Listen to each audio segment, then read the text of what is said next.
Usted sabe lo que es la unción profética. Es el poder dado por Dios para hablar algo que no existe en existencia de tal manera que se llegue a cumplir. Hoy, para iniciar la prédica, yo quiero que usted me acompañe en una oración profética en contra de las circunstancias negativas suyas. Así que quiero que se ponga de pie, por favor, póngase de pie. Cierre sus ojos. Y usted va a ver esas circunstancias que le están afectando. Si hay deudas, si hay escasez, si hay afecciones en la salud, si hay divisiones en la familia, lo que sea. Y dígale, yo declaro en el nombre de Jesús que mis circunstancias cambian a partir de este momento, llamando a existencia lo que no es para que sea. Ahora, diga usted sus circunstancias, ¿cómo quieren que sean ahora? Por fe diga, yo declaro que soy un hombre libre de deudas, y ese es el caso, declaro que mi salud es, declárelo, apropiese de eso, haga una declaración profética para su vida, para sus finanzas, para su familia, para lo que usted necesita, para sus hijos. Si sus hijos están alejados de Dios, diga, yo declaro que mis hijos son temerosos de Dios, son como el hombre del Salmo 1 que es sabio, que será plantado junto a corrientes de aguas. Declaro que hay provisión para mis finanzas, declaro que hay unidad en mi hogar, declaro que hay paz en mi trabajo, declaro, eso es, decláralo en el nombre de Jesús. Ahora, Señor, tú has escuchado estas palabras y yo uno mi fe, declarándole a mis hermanos que así sea, en el nombre de Jesús. Amén. Y amén. Siéntese, por favor.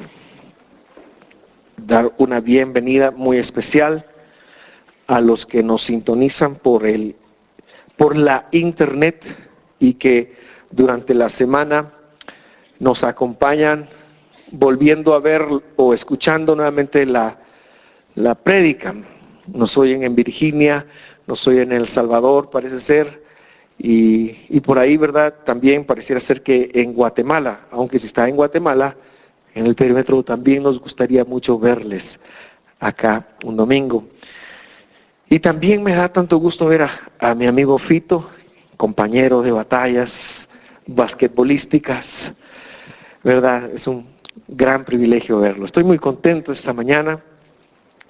Y bueno, quiero traerle un pensamiento de por qué tanto hablamos nosotros de Dios, qué tanto rollo tenemos nosotros que ver con Dios, por qué tanto Dios, por qué un día no nos juntamos a hablar de política o hablar de deportes, aunque sería bueno, pero saldríamos peleando, o por qué no nos juntamos a hablar de que Guatemala esto, o de lo que sea. ¿Por qué en todas nuestras reuniones el centro procuramos que sea Dios? Y quiero pedirle que abra su Biblia conmigo en el 5º libro del Nuevo Testamento, o sea, Hechos de los Apóstoles. Más complicado lo hago yo, ¿verdad? Hechos de los Apóstoles. Ok, estamos tranquilos, ¿verdad? Que somos cuates. Estaba molestando yo ahí. Hechos capítulo 5, Hechos 17. Me quedé con eso del quinto, no hay quinto malo. Hechos capítulo 17, versos del 22 en adelante. Usted no trajo Biblia, puede seguir la lectura ahí en las pantallas, o puede asociarse con alguien que esté cerquita de usted y la haya traído. Y si no tiene Biblia, puede pasar pidiendo una a la librería. Previo intercambio de quetzales se la van a dar. Ok, leamos todos entonces. Dice, entonces Pablo, poniéndose en pie, en medio del Areópago, dijo, varones atenienses, percibo que sois muy religiosos en todo sentido. Porque mientras pasaba y observaba los objetos de vuestra adoración, hallé también un altar con esta inscripción, al Dios no desconocido. Pues lo que vosotros adoráis sin conocer, Eso os anuncio yo. La verdad es que la civilización occidental tiene su cuna en la antigua Grecia.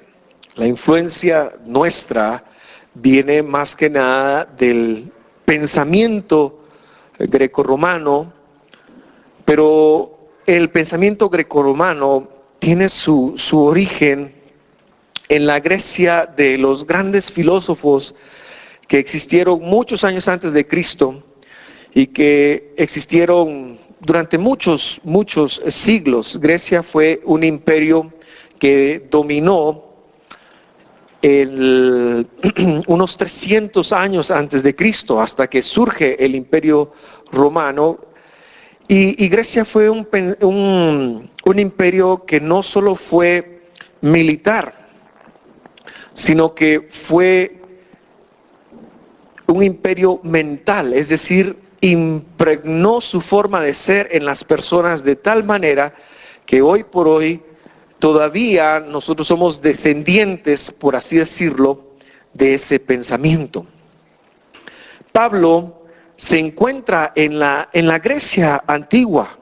Él llega perseguido a la ciudad de Atenas. Y si usted lee los capítulos anteriores, se va a dar cuenta que siempre donde Pablo estuvo, siempre, como diría el tío Sam, siempre salió con relajo. Es decir, siempre a él o lo sacaron con una canasta, lo bajaron de un lado, lo tuvieron que esconder y o lo apedreaban o lo perseguían. El punto es que el apóstol nunca comprometió sus principios y por eso él salía bastante perseguido de donde quiera que él fuera. Sin embargo, en esta oportunidad, él llega al centro del Imperio Romano, como lo es la ciudad de Atenas, y como era su costumbre, él sale a ver qué está pasando, qué está ocurriendo, y se encuentra con una ciudad entregada a la idolatría. Ellos tenían dioses para todo. Déjeme decirle que en el momento en donde vive Pablo, y mucho antes de que la cultura cristiana impregnara también lo que fue el Imperio Romano, lo más correcto en aceptar era el politeísmo, es decir, la fe en muchos dioses. Había solamente un pueblo que tenía un solo Dios y eran considerados como retrógradas, y es el pueblo de Israel. Pero aparte del pueblo de Israel, todo mundo tenía una creencia en muchos dioses. Y esto usted lo puede verificar en la historia. Es el caso de todas las naciones que rodeaban a Israel, excepto por Israel. Israel, aunque muchas veces falló, se mantuvo porque creyeron en el único Dios. Hoy por hoy es muy insensato pensar en que hay muchos dioses. La gente cree en un solo Dios porque es lo más aceptado, pero en ese entonces la creencia era en muchos dioses. Mientras más dioses, más tecnología. La vida en Atenas era una vida politeísta, era una vida que si ellos necesitaban algo, en lugar de orarle al Dios de la lluvia, le oraban al Dios del sol, o al Dios de los resfríos, o al Dios de la cerveza, o al Dios imagínense, del fútbol. No había existido, pero ya había Dios del fútbol. Sin embargo, esta ciudad también se caracterizaba porque estaba entregada al espíritu de la filosofía. Y si usted lee unos versículos antes, usted se va a dar cuenta que lo que estaba de moda en Atenas era que alguien se inventara algo nuevo. Cuando alguien salía con algo nuevo, esa era la moda. La innovación no es de los norteamericanos ni de los japoneses. La innovación viene del pensamiento griego, que cuando alguien salía con una nueva cosa, Eso era lo que las personas los deslumbraba. Esta semana fue presentado al mundo por Steve Jobs o Jobs el nuevo juguete de la Apple, el iPad o iPad.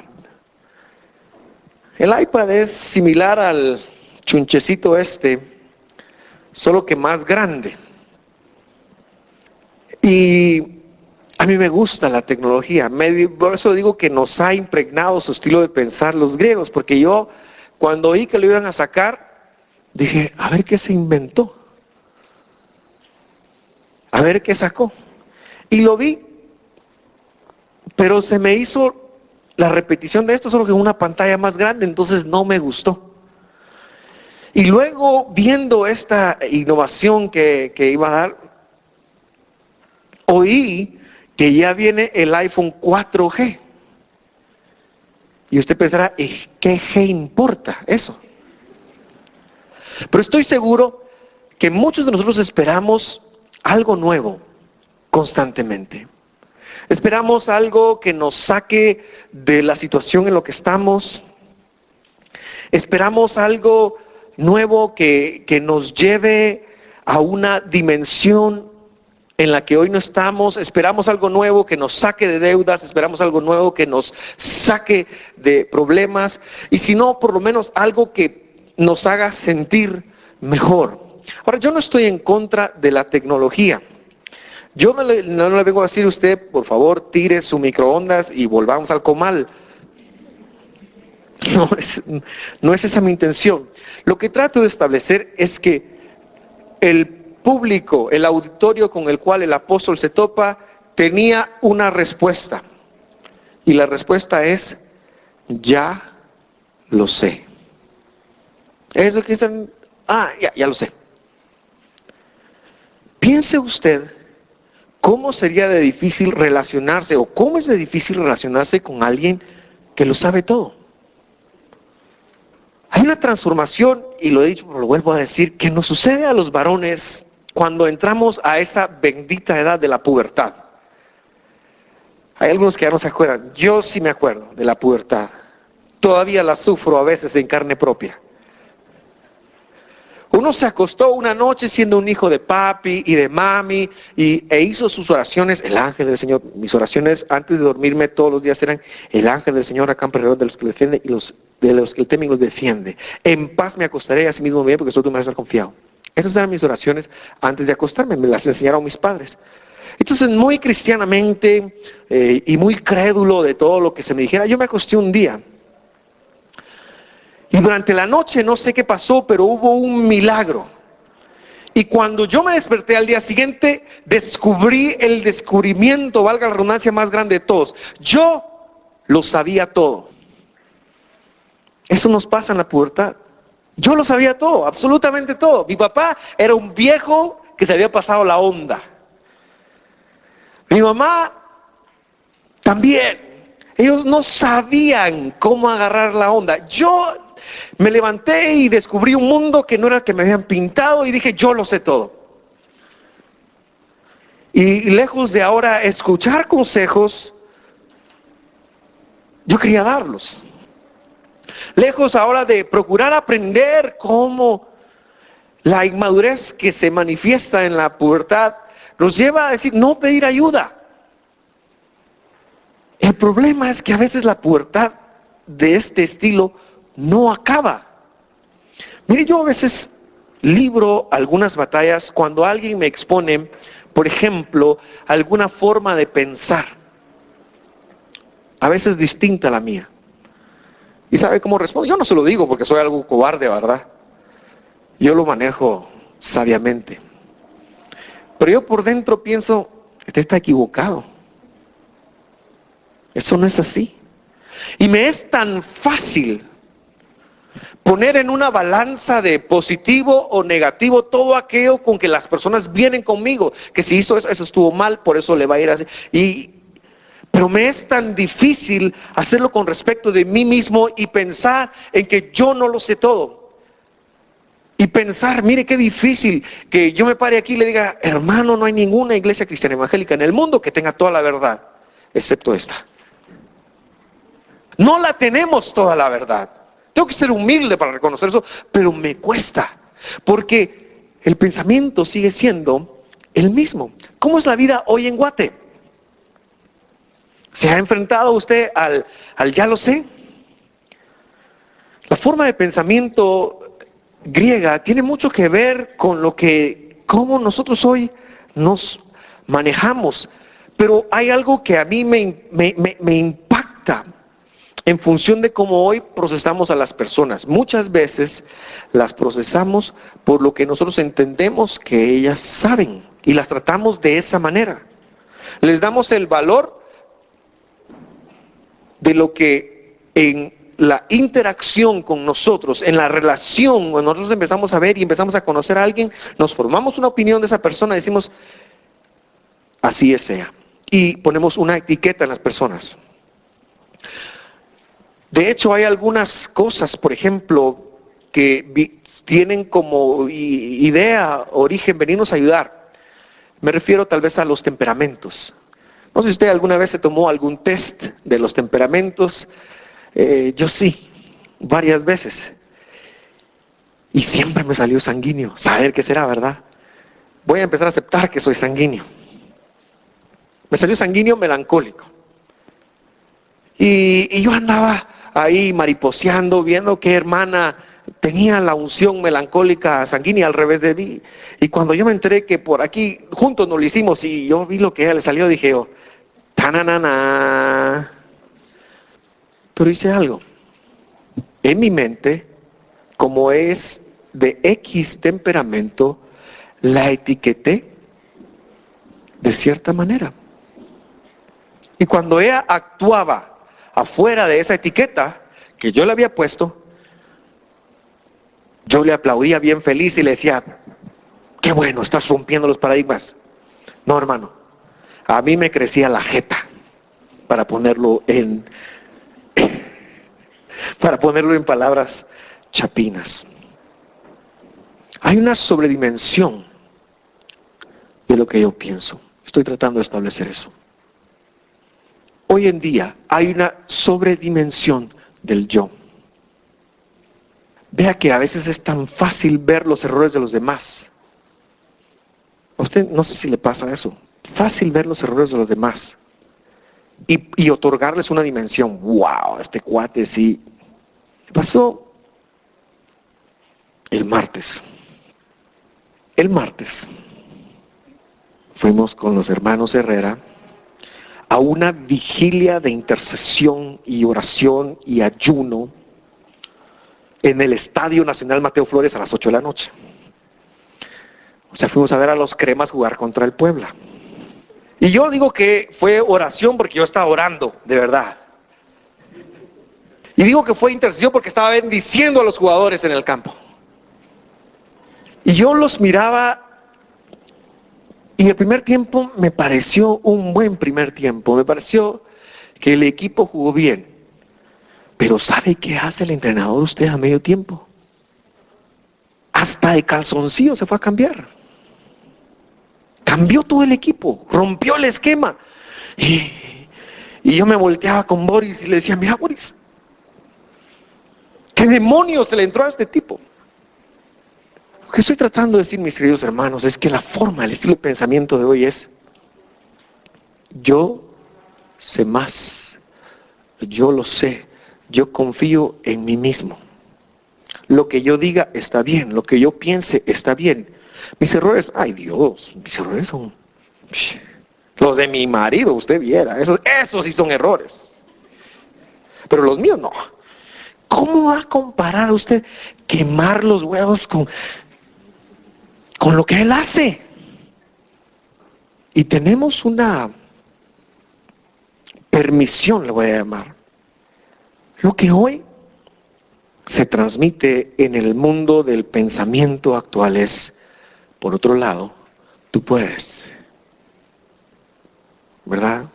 Nos llamaron a los padres para que ayudemos a reforzar la autoestima a los hijos. Y entonces nos dicen, hay que celebrarle todo lo que haga bien. Tú puedes. Y el mensaje que se está dando, yo no estoy en contra de ese mensaje me parece que es mejor que el que le diga a sus hijos, no seas bruto, papaíto. Me parece que es mejor decirle, tú puedes. El mensaje está muy bien. Tú puedes, tú puedes. Pero es un sistema de pensamiento que vuelve a reforzar la infalibilidad o el no poder fallar que nosotros pensamos que tenemos. ¿Por qué se pone mal usted cuando falla? Porque uno no ve los fallos como un aprendizaje, sino usted ve cuando los fallas, usted se castiga y dice, ¿por qué? Porque habíamos iniciado pensando que éramos perfectos. Entonces yo no estoy en contra de eso, pero lo que sí quiero decir es que un cristiano no puede vivir, no puede vivir sin depender de Dios. Lo que estoy diciendo, está muy bien todo esto, pero tenemos que recordar que debemos de tener una dependencia de Dios. Porque Jesús dijo, si alguno quiere venir en pos de mí, niéguese a sí mismo. A veces se sobresalta solo el lado de las bendiciones. Dios te quiere levantar, Dios te quiere prosperar, Dios te quiere... Y uno, wow, Dios me quiere bendecir. Y es correcto, Dios quiere hacer todas esas cosas. Pero la prosperidad de Dios no es el resultado de buscar la prosperidad de las cosas, sino la prosperidad en Dios es el resultado de buscar a Dios. Y todas estas cosas os serán añadidas. Entonces, desde esta plataforma de pensamiento, hay un mensaje secreto que se nos está enviando y es, saquemos a Dios de nuestra toma de decisiones. Ya no tomemos en cuenta lo que dice la Biblia. Mira lo que dice en Génesis 1, 1 y 2, hablando de sacar a Dios, porque eso es lo que está ocurriendo. Estamos sacando a nuestro Dios, a Dios de nuestro sistema de valores, de lo que pensamos, de el punto donde nosotros vamos a tomar las decisiones. ¿Y por qué toma uno decisiones a veces que van en contra de Dios? Porque uno así lo sintió. Yo así soy, acéptenme. Pero sucede que uno está engrandeciéndose más que Dios. Y entonces sacamos a Dios de nuestra vida, sacamos a Dios de nuestra ecuación. Miren lo que sucede cuando sacamos a Dios. Dice, en el principio creó Dios los cielos y la tierra. Todos sabemos este versículo de memoria, ¿verdad? En el principio creó los cielos y la tierra. Ponemos un poquito de lógica. Dios es perfecto y creó los cielos y la tierra perfectos. Todo lo que Dios hace es bueno, ha dicho más de alguien. Cuando Dios crea algo, cuando Dios hace algo, es perfecto. Pero luego nos encontramos con el versículo 2 que dice, y la tierra estaba sin orden, dice la Biblia de las Américas, la versión Valera dice, y la tierra estaba desordenada y vacía, y las tinieblas cubrían la superficie del abismo, y el Espíritu de Dios se movía sobre la faz de las aguas. La pregunta que me surge a mí es, ¿cómo algo que Dios crea viene y puede estar desordenado y puede estar vacío? ¿Y cómo puede haber tinieblas si Dios está creando un universo? Si no hay nada y Dios empieza a crear, ¿cómo puede ser posible que inmediatamente de que la Biblia dice que Dios creó los cielos y la tierra en el principio, la cosa se haya puesto vacía, estuviera sin orden? No puedo concebir yo que Dios haga algo para que no tenga orden o para que esté vacío, y menos para que haya tinieblas. Entonces vino alguien y dijo, hermano, mire pues lo que está aquí, una revelación. La revelación es que el verso 1 narra la primera creación de Dios y el verso 2 narra la hecatombe, porque es... Y caemos en especulaciones.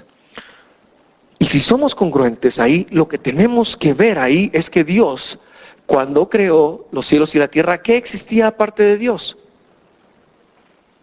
¿Qué existía aparte de Dios antes de la creación? Nada. Dios lo ocupaba todo, Dios lo llenaba todo. Entonces lo primero que Dios hace es crear un espacio para hacer el mundo físico. Dios crea un espacio. Y por eso la tierra está sin orden. El punto es, mi querido hermano y mi querida hermana, que cuando nosotros empezamos a sacar a Dios de nuestra toma de decisiones, cualquiera que ésta sea, empieza a venir algo que se llama desorden o vacíez o tinieblas. Y no importa si te empieza a ir bien o mal, pero cuando empezamos a sacar a Dios de nuestra toma de decisiones, lo único que puede resultar en el mediano y en el largo plazo es tinieblas, es obscuridad, es no ver a Dios. Quizás no lo sientas hoy, quizás pienses, bueno, la Biblia dice tal cosa, pero hoy no lo va a hacer así, hoy no lo va a manejar así, y cuando miras que lo haces dices, wow, no pasó nada, no pasó nada. Me recuerda a Adán y Eva. Adán y Eva están en el huerto y la serpiente se acerca y les dice, coman. Y ellos dicen, bueno, Eva dice, bueno, sí, ¿verdad? Y come y le da al esposo. Y luego, ¿qué pasó? No pasó nada, no se murieron, mucha. Ya se dieron cuenta que no se murieron, dale otra mordida, no te has muerto, todavía sigues con vida. Y empieza a pasar el tiempo, pero a la vuelta del tiempo, Dios se asoma, Dios baja y viene y dice, ya, ¿por qué se escondieron? ¿O acaso comieron del fruto que yo les había dicho que no comieran? Porque cuando tomamos decisiones alejadas de la palabra de Dios, no van a haber normalmente consecuencias inmediatas. Y entonces uno piensa, wow, la cosa está bien, me está saliendo bien. Me está saliendo bien, o sea, sí, yo puedo hacer esto, sí puedo dejar de hacer aquello que Dios me pide.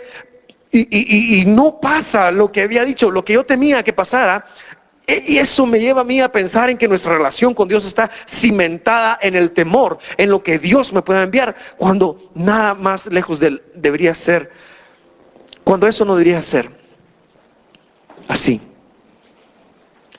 Hoy, más que nunca, es más posible que nosotros saquemos a Dios de nuestras vidas. Podemos entender y vivir con la consecuencia de que eso creará unas tinieblas en nuestra vida. Y ahí es donde viene lo que yo hablaba de los griegos. Como hay tinieblas, entonces tiene que venir algo nuevo a satisfacernos. El nuevo celular. Yo quiero un nuevo carro nuevo, quiero una casa nueva, quiero esto nuevo, quiero lo otro nuevo. Porque estoy buscando satisfacer algo. Yo no tengo nada en contra de comprar cosas buenas y nuevas. Al contrario, yo estoy a favor de eso. Pero no para llenar un vacío en el alma, que se tiene en primer lugar por haber sacado a Dios de nuestra toma de decisiones. ¿Qué pasa si sacamos a Dios de nuestra vida? No lo vamos a ver ahorita. Quiero invitar a Mónica a que pase aquí al frente. Quiero leerles una entrevista, o quiero pedirles a ella que les lea una entrevista que un reportero norteamericano le hace a Ann Graham. Ella es la hija de Billy Graham, Ann Graham, entonces, ¿verdad? En los días posteriores a los eventos del 11 de septiembre del 2001, todo el mundo andaba preguntándose, ¿y por qué? ¿Qué injusticia? 2,000, 3,000 personas muertas, ¿y Dios dónde está? Y yo quiero que usted escuche su respuesta en función de qué es lo que sucede cuando sacamos a Dios de nuestras vidas. Quizás la consecuencia no sea inmediata, pero yo se lo garantizo, las tinieblas van a llegar. La pregunta que le hicieron es, ¿cómo Dios ha permitido que algo así pase? La cual ella responde, creo que Dios está profundamente triste, tal como nosotros estamos, pues por años le hemos estado diciendo a Dios que se salga de nuestras escuelas, de nuestros gobiernos y de nuestras vidas. Y siendo Él un caballero, creo que humildemente nos hizo caso. ¿Cómo podemos pretender que Dios nos dé su bendición y su protección si le hemos ordenado que nos deje solos? Veamos algunos ejemplos. Empecemos. La congresista demócrata Madeleine Murray O'Hara legisló para que en ninguna escuela en los Estados Unidos se orara, y nosotros dijimos, está bien. Lamentablemente, ella fue asesinada y su cuerpo fue hallado recientemente. Luego, el doctor Benjamin Spock dijo que no debemos castigar a nuestros hijos cuando se comporten mal porque sus frágiles personalidades y su autoestima se pueden dañar. Y nosotros pensamos, un experto debe saber lo que está diciendo. Así que dijimos, está bien. El hijo adolescente del doctor Spock se suicidó a los 2 años de esa declaración. Luego, el movimiento feminista exigió, permitamos que nuestras hijas tengan abortos, si así lo quieren, y ni siquiera tienen que decírselo a sus padres. Y nosotros dijimos, está bien. Luego, los defensores de las libertades del estilo de vida americano dijeron que no importa qué es lo que hagamos en nuestras vidas privadas, mientras sigamos haciendo nuestro trabajo y respetando las libertades de los demás. En concordancia con ellos, significa que no nos importa lo que cualquiera haga con sus vidas, incluyendo el presidente, mientras tengamos trabajo y una buena economía. Luego alguien dijo, imprimamos fotos de gente desnuda y digamos que es arte, apreciación de la belleza del cuerpo. Y nosotros dijimos, está bien. Y luego alguien tomó esa apreciación un poco más allá y tomó fotos de niños desnudos y dio aún otro paso más allá, pues hizo posible tener acceso a esas fotos en internet. Y nosotros dijimos, eso es libertad de expresión. Y luego la industria del entretenimiento dijo, hagamos programas de televisión y películas que promuevan la violencia, promiscuidad y el sexo ilícito, y grabemos música que anime a la gente a violar, a usar drogas, a asesinar, a suicidarse, a tocar temas satánicos. Y nosotros dijimos, eso es solo entretenimiento, no tiene efecto adverso, nadie toma esto en serio, así que sigamos adelante y no más.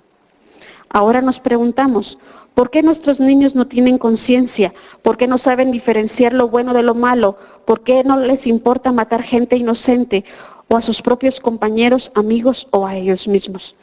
Probablemente, si pensamos en ello lo suficiente, nos demos cuenta de que estamos cosechando lo que nosotros mismos hemos sembrado. Es curioso ver cómo después de cada accidente, terremoto, atentado, masacre, los hombres se preguntan por qué Dios no lo impidió o por qué Dios lo permitió. Es curioso ver cómo muchos hombres se declaran agnósticos al constatar que Dios es impotente ante el mal que causan ellos mismos. Es curioso ver cuán simple es para la gente apartar a Dios de sus vidas y luego preguntarse por qué el mundo se está yendo al infierno. Es curioso cómo todos creemos en lo que los diarios, pero cuestionamos lo que dice la palabra de Dios. Es curioso ver cómo alguien dice, yo creo en Dios, pero continúa haciendo las cosas del diablo, quien por cierto también cree en Dios.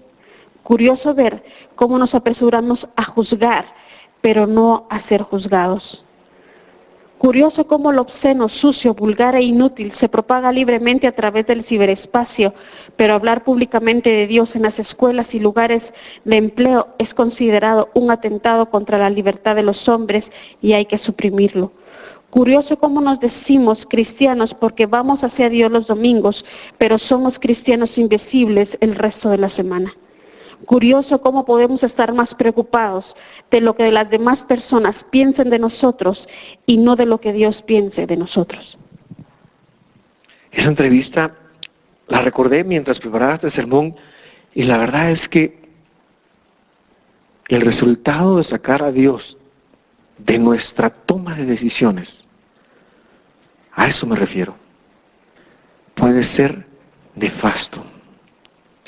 Ahora, yo no quiero que se quede con cara alargada y por eso quiero terminar el sermón.